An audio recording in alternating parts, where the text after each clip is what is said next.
So thank you very much for joining us today. We're going to be talking about the latest budget announcement from the Chancellor Jeremy Hunt. How are you? How are you feeling about it all? I'm really, really well, thank you. If I'm honest, I'm in shock. I think that's Okay. the kind of the boldest statement I could say, really, and on the basis that I really, really wasn't expecting him to completely abolish the lifetime allowance. Okay. So one of the reasons that is kind of a couple of minutes late to join on was just texting a couple of people who I know are going to be absolutely delighted. So Mm. active dentists who've been kind of looking at their NHS pension projections on and off for a few years, just kind of going, oh, where's it going to be when I get there? Mm. Where's it going to be? What's it going to cost me? And what a wonderful piece of news. Yeah, So absolutely. absolutely Absolutely. massive on that one. Well, we'll get into that in a few minutes, I'm sure. But let's start from the beginning. So what's been announced today? What are some of the key pointers here that would be quite important for dentists and their personal finances? So in terms of personal finances, there's literally not a lot changed. So Mm. we know that we've got the energy support scheme for another 3 months. So that's just their pinning energy bills at effectively £2,500. Okay. We know for anybody that likes a pint, we've got a reduction in the cost of having a pint in the pub. So 11p difference All now wonderful between the news. price that I'm the sure pubs that's wonderful. charge compared to supermarkets. Uh-huh. So a little bit of good news on that respect, but not a lot of other stuff changing around personal finances. As we went live, Jeremy Hunt was just finishing off in terms of the announcement of the childcare measures he was bringing Mhm. in, and literally as I jumped on here, we're starting to talk about the expansion of the 30 hours childcare down to Yes. children of 9 months old and above Mhm. to encourage people back into the workplace. So that'll be brilliant news for a lot of our dental clients as well. Yeah, Um, absolutely. Absolutely. Obviously, we've got lots and lots of younger dentists with young families, so that's going to be a big fillip for them. Perfect. Um, and again, I think it was just talking about the fact that they were going to kind of expand the support around schools for before Mhm. and after school care as well, and giving some formal time guidance 8 and 6 o'clock as being the start and end point. So again, another great help for dentists with young Yeah. families there on that one as well. Absolutely. Some indirect help there, I guess, in terms of personal Yeah. finances, particularly with that childcare element. So Uh, a lot of times in the budget, Gabby, we see changes to things like the income tax bans and things like that. mm, No changes announced like that this year. So okay. there's no kind of significant differences around that in terms of personal financial planning beyond the pension stuff that we've already Mhm. hit on. Okay. Oh, welcome, Iain, as well. I saw you sneak in there whilst we were mid-conversation. How are you? Yes, I'm good, thank you. Sorry, got over the IT gremlins, but all good now. No, Yes, no, good. no, all good. Also, the budget was still going on as well, so I appreciate there were probably some pointers that you wanted to grab last minute, as Neil just suggested. So thank you very much for taking the time out to join us. No problem at all. Um, Thank you for having us. that's all right. I mean, what was the standout for you today, Iain, in the budget? There was a really clear winner in that respect. When we look at the announcement around the lifetime allowance, I think that is the absolute standout, especially Mm, when we think about our dental world, a dental and medical world, I guess. We were expecting some good news on that front. mhm. We're anticipating the lifetime and annual allowance to be increasing. But for the lifetime allowance to be abolished completely, that's an absolute game changer for so many people in the world of dentistry. We found for so many years that really for the last 10 years that people have been, I guess, not forced into retirement, but almost encouraged to retire Yeah, for the wrong reasons. It's just fantastic that actually that has been taken out of the equation, and we can sit and do some real financial planning with people, encourage them to continue to save. And one of the most tax efficient methods of saving is through a pension, mhm. and not be penalised for it at the end of the day. So that's an absolute game changer for us, and I think it gives people a lot more flexibility. It will Yeah, help people 100%. make decisions that that suit them and their family, and they're not just doing it for financial reasons. So that's the main one for me. There's a number of other things actually that came up as well. I think when we look at investing in businesses, that was interesting, and it's nice to see that. Obviously, as always with this, we're literally, the Chancellor's just stopped speaking now, so there's going to be some detail here that we're going to have to look into. But to encourage, I think the theory of encouraging businesses to invest in their business is excellent, and it's good to see that that's not only just going to continue, but it's actually going to improve over time. So that was really good, and I think anybody, any dental business, any dental practice looking to improve and reinvest in their practice, that's got to be encouraging as well. Yeah, absolutely. In the age of digital dentistry, I'm sure this is giving people sort of a hopeful view of the future and makes them feel a lot more comfortable with kind of investing in that kind of technology, etc. So great news there. Yeah, I think he specifically, as I said, there is going to have to be, we are going to have a look at the details, but he specifically said that investments into IT, plant and machinery, that you will get, you'll be able to claim that as a capital expense, is really encouraging. I think he set the limit now up to £1 million. So that's got to encourage. Anything that encourages growth or people reinvesting into their business has got to be a good thing just now. So it was really helpful. I also think when we look at things like it looks like we're not going to drop into recession is a good story to tell as well. I think we all expected it, and then you look at the inflation forecast. Inflation for unfortunately, I remember high inflation. I'm old enough to remember the high inflation, but many people that I'm working with, this was a new concept to try and get their head around, and it was a new challenge. But actually, to see that's getting back under control, and it's expected to go from 10.7 down to 2.9% is also really encouraging. So I think there was some good things there for us to hang on to, especially when we think about our dental world. I wanted to kind of delve into that mention of the recession. So obviously the Chancellor said that we are going to avoid recession this year, which is something that perhaps we weren't too sure about. I mean, is that something that you feel is, are there signs showing that is going to happen? I mean, obviously, it's a prediction, we don't know, but from both of your perspectives, do you feel that that is something that can be avoided this year? Yeah, I mean, all the same, we have to go with the experts in this. We have to go with the independent research, and there's certainly all the pointers. In fact, I remember speaking to someone senior in our investment team who suggested this a few weeks ago and said, "No, we think this is under control. We think this is the direction it's moving in," and it's really good today to get some confirmation of that. But certainly, it's heading in the right direction. I guess that there's always got to be a cautionary. Look, we don't know what we don't know. So, could something around the corner happen that we just don't expect? I guess. But based on everything all the calculations that they've got, the direction of travel feels like it's going to be in a much more positive place. And I think so that's fine. But what's the so what in this? For me, what it does is it gives people a bit more security and a bit more confidence in terms of making kind of medium to longer term decisions. What should I do about my business? What should I do about my investments? How do I plan ahead if I don't really know how uncertain the world is? What impacts it's going to have on interest rates, etc.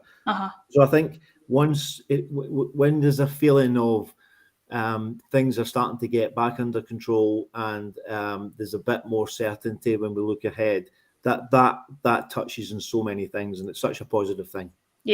I think absolutely. If I could add in on that, it's probably one of the most positive budgets in terms of messages that we've seen for some time, and you hear about them talking about the inflation being at 2.9% by the end of the year. The reassurance that gives people, combined with the fact that there's the feeling that once the energy support scheme's finished in June, that will coincide with the fall in energy prices coming up into, I suppose, the end of summer, unfortunately, and the beginning of autumn and winter. They're all really, really reassuring things that allow a dentist to plan their finances both personally and on a business basis. And are really, really helpful when a lot of the other messages in the budget are around support and expansion and development as well. So hopefully we will see both professional and personal finances improve for dentists across the next 6 months and beyond. So very, very Definitely. positive from my perspective. Yeah, I agree. I feel like there's a lot that's come out today that is reassuring. I think that's the key word perhaps of this budget. It feels quite reassuring. And I think energy you mentioned there, Neil, I think that's an important one to discuss maybe in a little bit more detail, because obviously that's been at the forefront of a lot of headlines over the last 12 months and has been a key worry for both people on a personal level and at a business level. So this kind of energy price guarantee obviously is staying at the same level now. They've guaranteed that for another 3 months. I mean, what does this mean for the operational costs of dental practices? It's hard to say. I do believe there is yet to be the detail on the business side of energy prices. So it's kind of, we can only express it on a personal basis for now until we see what sits in the smaller print potentially that comes out later in the day around the budget. Mm-hmm. So hard to comment on that at the moment, Gabby. Okay. So I guess from a personal point of view, people can kind of sort of feel quite reassured that it's not going to increase above that £2,500 until at least June. So yeah, that's good, I guess, for the personal side of things. I would also add, Gabby, that I think that again it's the signs you're looking for. What direction is it moving in? So if we look at if we go with what the experts tell us in this field, that the fact that they're not going to change the cap for the next 3 months, the suggestion is that in 3 months' time, the cost of fuel and energy is going to come down, which means that they actually won't need the cap. So it doesn't initially, when you think something's been held for 3 months' time, but then what? But actually, the suggestion is in 3 months' time you won't need the cap. I think that's encouraging as well. And again, from people planning their personal finances, that's got to give us a bit of security. That again feels like it's a positive and something that people can embrace. So again, another good message. Yeah, absolutely. I mean, it's all been quite positive from what we're talking about so far, but I guess the question now to ask is, I mean, it doesn't necessarily have to be negative, but is there something that's missing? I mean, what hasn't been covered that could have been really vital for dentistry in this budget? Yeah, look, there's a couple of things, and it might be something that still comes out in the detail again. I'm sorry, I have to keep caveating that, because it's not your fault when the budget took place, Iain. We'll forgive you. Yeah, I mean, once you start looking at it, it can become things can start to unfold a bit. But what I was hoping for is, I mean, we really want to see investment in dentistry. We want to see some help for NHS dentists, kind of reform and be given the funding that will help them progress and move the industry on. And I guess we were hoping to see a bit more specifics around that. Now, I don't know if that's going to come out later on, but I certainly didn't pick up on that. I think that the other thing I was looking for was just, again, from a personal perspective, would have been some changes in terms of the personal taxation rates as well, and just give people a bit more money in the pocket from that respect. But obviously that wasn't the case either. But I don't know, Neil, did you pick up anything on investments in dentistry? Did I miss something? From my perspective on that, there was a question asked in Prime Minister's question time about specific support around dental. And I'm sorry to say I can't remember which Labour MP asked it. And what I couldn't tell you is whether the answer that was given was a standard kind of reiteration of a normal party line, or whether it was new news. But it did sound like there was a support package that would potentially be announced once we see the fine detail. It did sound like there was potentially more coming. On the personal taxation side of it, I think for me, something that sat out of kilter for a long time is this kind of precipice for dentists whose incomes go above £100,000, where they lose their personal allowance at such a fast rate that they end up being excessively punished as a percentage tax rate in the pound, kind of like 67 pence in the pound, once they're above that threshold. And it would be nice to see something like that, see some change in the near future, because you see dentists jump from kind of £95,000 of earnings up to 125 and literally feel like they've gained no wealth whatsoever. At the moment for us, there is an opportunity around that. It's a great opportunity for a dentist to look at something like pension planning to avoid that big tax hit.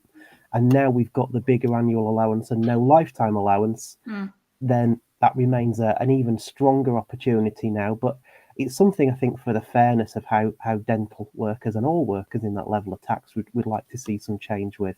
Yeah, absolutely. Is there anything you feel we haven't discussed, or anything that you feel our viewers, our listeners may find of interest or may be applicable to their own situations or professional life? There's two things for me, and it was kind of part of his, I guess, his philosophy of trying to get people back to work and trying to encourage people back to work without who might find themselves in positions where it's difficult or costly for whatever reason. So there was two sides for me, and we all know there are workforce challenges within dentistry. Yeah. It's one of the, I guess, the top three challenges that we've been kind of facing over the last few years. So if there's an opportunity, if we look at the childcare support again, without going into the detail, if there is an opportunity there for people who are new parents or who have children who found it difficult to find a way to get back to work while looking after their children, I'd like to think that would perhaps give people an opportunity to do that if they wanted to. So that was one thing I thought. I just wonder how that would play out. Yeah, it'll be interesting. Could that be a benefit? Could that be something that the challenges for the dental workforce might benefit from? And also, I'll go back to the people who were at or around kind of retirement, people in the kind of mid-50s who were almost it made financial sense to retire and kind of get out, and maybe it was earlier than they'd hoped. Again, if we look at that, we look at people in their early 50s now who might have been moving towards that, now can perhaps think again. And I think when you keep expertise within an industry, and we know that if you get people in their early 50s, have been doing dentistry for such a long time, they're going to be good. They're going to be good at what they do, and to lose so many people at that stage in their career could be potentially damaging, I guess, to dentistry. So it's nice to at least allow them to make the decisions themselves without being forced into it because of pension rules. So I think that's a positive. I think that's something that we will definitely explore more. It will become more apparent. I think that will be the headline grabber as we go forward.